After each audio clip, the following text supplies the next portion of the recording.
amid growing tensions between Moscow and the West after Russian President Vladimir Putin acknowledged two breakaway Ukrainian regions as independent entities. External Affairs Minister S Jaishankar warned on Tuesday that the situation in Ukraine is post-Soviet. In an interactive discussion at a think tank in Paris, he claimed the world is facing many crises that pose new threats to the international order. Separately, Mr. Jaishankar said in an interview with Figaro on Monday that the crisis in Ukraine is the product of 30 years of events and most nations prefer a diplomatic solution. The situation in Ukraine is the outcome of a long series of events spanning 30 years. Most nations, including India and France, are pursuing a diplomatic solution, said he. The true issue is whether you are motivated to discover a solution or satisfied to pose. India can engage Russia and other nations in the UN Security Council and support efforts like France's when asked why India has not criticized the concentration of Russian soldiers on the Ukrainian border, Mr. Jaishankar stated. The Ukraine situation grew when Russian President Putin recognized two Ukrainian separatist areas as independent entities.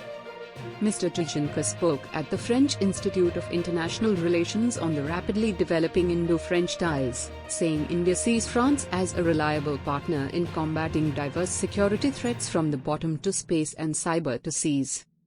I am certain that Indo-French connections are the strongest since our independence 75 years ago, he remarked. Despite the turbulence of our times, India's ties with France have remained strong and straightforward. It is a partnership devoid of unexpected changes and shocks, added Jaishankar.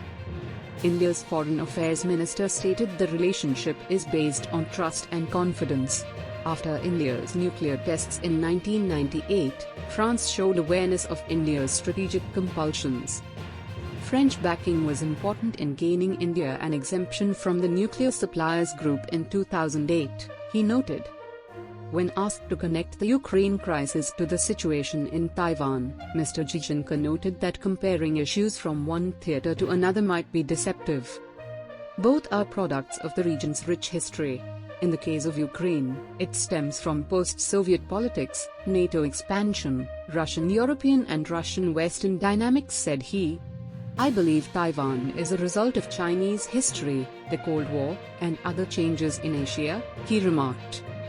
Mr. Jaishankar said both parties undertook 13 rounds of military negotiations on the eastern Ladakh boundary dispute, and substantial progress was achieved in several areas.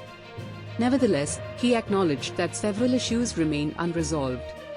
Mr. Jaishankar said India has made it clear it would not tolerate any unilateral alteration to the status quo or the line of actual control.